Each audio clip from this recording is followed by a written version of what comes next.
पण नेत्रापासून मरीची ऋषी आपलं मन नावाच्या इंद्रियापासून मरीची ऋषी जन्माला आले. आता थोडी सृष्टी निर्माण कशी झाली थोडक्यात वर्णन येत. हृदयापासून भृगु ब्रह्मदेवाचा, डोक्यापासून अंगिरा,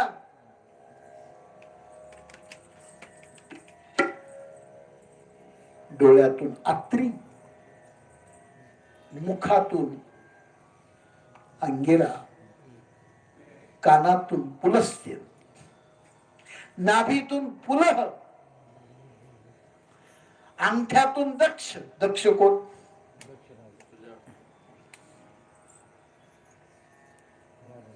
महादेवाचे सासरे, सतीचा बाप. ब्रह्मदेवाच्या अंगठ्यातून जन्माला.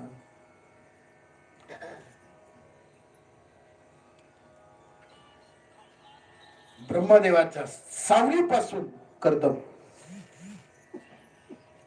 ब्रह्मदेवाच्या हातापासून ऋषी आणि ब्रह्मदेवाच्या मन इंद्रियापासून मरीची. आणि मग मरीची ऋषीला काश्यप पुत्र जन्माला आला. आणि काश्यप ऋषीला 13 बायका आहेत. त्या बायकांची नाव शक्यतो सगळ्यांना माहिती. दिती, आदिती. तर दितीपासून दैत्य जन्माला आले आणि आदितीपासून देवता जन्माला आल्या. म्हणजे हिरण्यकश्यपूच्या आईचं नाव दिती आहे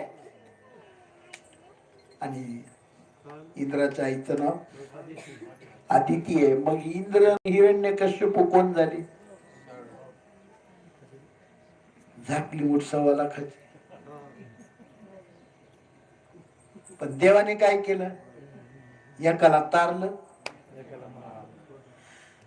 है ना? भक्त राखे पाया पासी, भक्त राखे पाया पासी, भक्त राखे पाया पासी, भक्त राखे पाया पासी.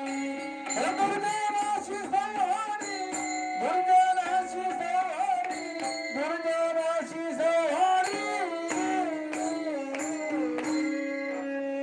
भक्त राखे पाया पासी, भक्त राखे पाया पासी, भक्त राखे पाया पासी.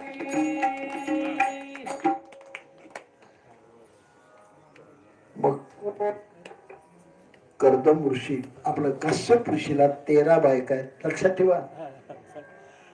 आणि त्या 13 बायकापैकी म्हणजे सगळी उत्पत्ती काश्यप ऋषीपासून झालेली आहे. लक्ष 84 योनी आहे. जारज, अंडज, स्वेदज, उद्भिज. काही काही अंड्यातून निर्माण होणारी प्रजा आहे.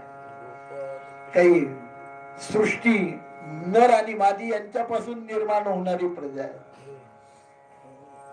उद्भिज, उद्भिज म्हणजे काही काही आपोआप. आता काही काही ढगातून पाऊस पडतो. कशाचा कशाचा पाऊस पडतो वेगवेगळ्या. आणि काही स्वेदज. स्वेदज म्हणजे स्वेदज म्हणजे 10 दिवस जर बनीन धुतली नाही तयार होती बुरशी. 10 दिवस जर बनीन धुतली नाही, न धुतला जर बनीन घातली तर त्याला काय होत? नाव घेऊ नका. त्याला आया बहिणी होत्या. ही कोणती प्रजा आहे? ही स्वेदज आहे.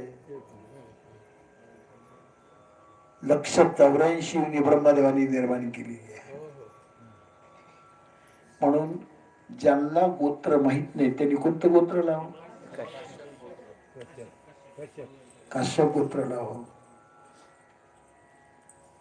ते म्हणतात महाराज गोत्राची काय गरज आहे? ऐके माणसं म्हणतात ना गोत्र ब्राह्मणा करतात. ब्राह्मणा करता नाही. जी जी प्रजा जन्माला आली प्रत्येकाला गोत्र आहे. ज्ञानेश्वर महाराजांचं प्रमाण आहे हरिपाठामध्ये. यमी